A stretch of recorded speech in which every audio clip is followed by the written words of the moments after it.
আসসালামু আলাইকুম প্রিয় বন্ধুরা, কেমন আছেন আপনারা? সবাই তো ভালোই আছেন। তো সকালে আমার সাথে একটা জিনিস ঘটে গেল কি, আমি গাড়ি চালাচ্ছিলাম উত্তরে তো গোল চত্বরে। তো আমি তো সোজা আসতেছি, এর ভিতরে একটা অটো রিক্সা কি করলো, হঠাৎ করে ঢুকিয়ে দিছে। পরে তাকে বললাম, ভাই তুমি এটা কি করছো? তো ও আমাকে উল্টা গালি দিতেছে। মানে কি বলে যে গালি দিতেছে বলার মতো না। যাই হোক, আমি ওখানে আর কোনো কথা বলি নাই, চুপচাপ চলে আসছি।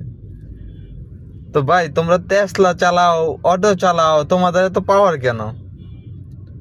তোমাদের এত ক্ষমতা কি জন্য বলো তো? তোমরা ভালো হয়ে যাও ভাই। কারণ আমি তো আর তোমার গালি দিই নাই, তুমি তো গালিটা দিলা। আসলে কাজটা ঠিক হয়নি তোমার।